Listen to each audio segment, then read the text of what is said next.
Welcome to Deblina পাও kitchen channel. তোমরা কেমন আছো? আমি খুব ভালো আছি। আজকে নিয়ে এসেছি পনিরের একটা রেসিপি। বাটার পনির করতে চলেছি। পনিরগুলোকে আমি হালকা একটু ভেজে নিচ্ছি। ভিডিওটা দেব করে না দেওয়া হয়ে উঠছিল না, প্রচণ্ড আলসি লাগছিল, ওর জন্য দিতে পারছিলাম না। এডিট করতে প্রচণ্ড ঝামেলা হয়। আজকে ভাবলাম করিয়ে নিই ভিডিওটা। পনিরগুলোকে না আমি একটু হালকা ভেজে নিয়েছি। তোমরা চাইলে কাঁচা পনির দিয়েও করতে পারো। এর মধ্যে মটরশুঁটি বা কড়াইশুঁটি, তোমরা কি বলো আমাকে জানিও। আমাদের এখানে আসাম, ত্রিপুরা এদিকের সাইডে এটাকে মটরশুঁটি বলেই বলে।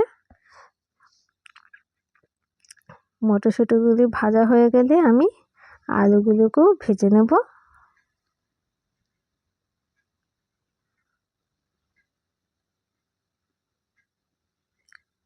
এডিট করার জন্যই আমার না বড় ভিডিওগুলি দেওয়া হয় না। এডিট করতে প্রচণ্ড আলসি লাগে আমার, ওর জন্য আর দেওয়া হয়ে ওঠে না।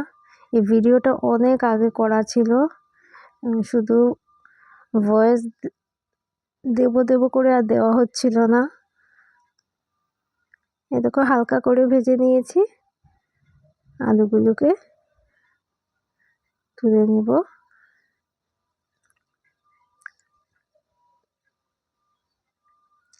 অল্প একটু তেল দিয়ে এর মধ্যে গোটা এলাচ, দারচিনি, শুকনো মরিচ ফোড়ন দেব।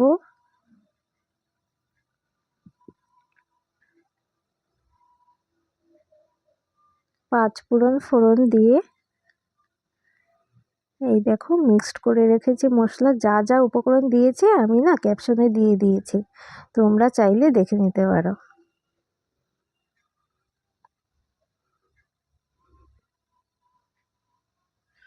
মশলাগুলোকে ভালো করে আমি কষিয়ে নেব।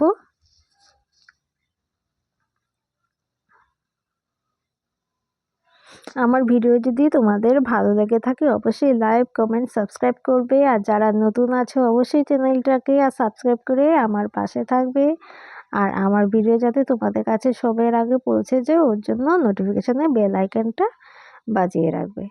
এই দেখো বাটারের একটা কিউব আমি দিয়ে দিয়েছি।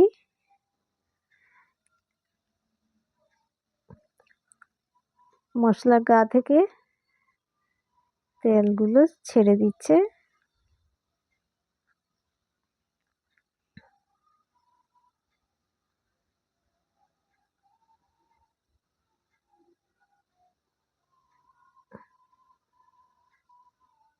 দেখো কালারটাও খুব সুন্দর এসেছে।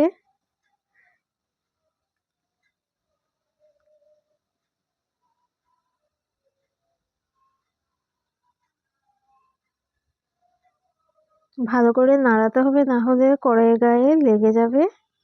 দেখো ভাজা ভাজা হয়ে গেছে, তেলটাও ছেড়ে দিয়েছে। এখন আমি এর মধ্যে ভেজে রাখা পনির, আলু, মটরশুঁটি সব দিয়ে দেব। ভালো করে আমি মশলার সাথে কষিয়ে নেব। পরিমাণ মতো নুনও দিয়ে দেব। এভাবে করে খেয়ে দেখবে, অবশ্যই তোমাদের ভালো লাগবে।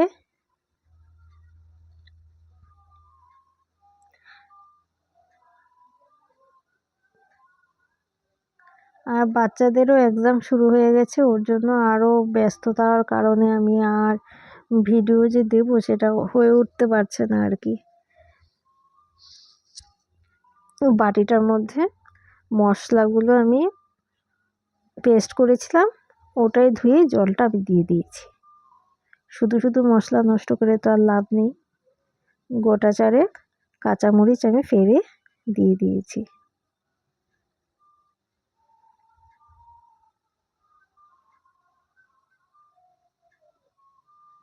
দেখতেই পাচ্ছ, দেখতে খুব সুন্দর হয়েছে। তোমরা চাইলে গরম মশলাও দিতে পারো, গরম মশলা, ঘি দিতে পারো। আমি দিইনি, আমি এভাবেই নামিয়ে নেব।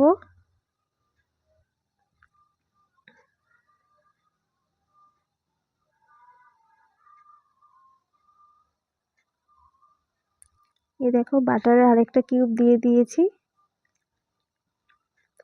দেখতেও দারুণ হয়েছে, খেতেও দারুণ হয়েছে। এভাবে করে নিশ্চয়ই খেয়ে দেখবে। Tata, bye bye. আবার দেখাবো অন্য একটা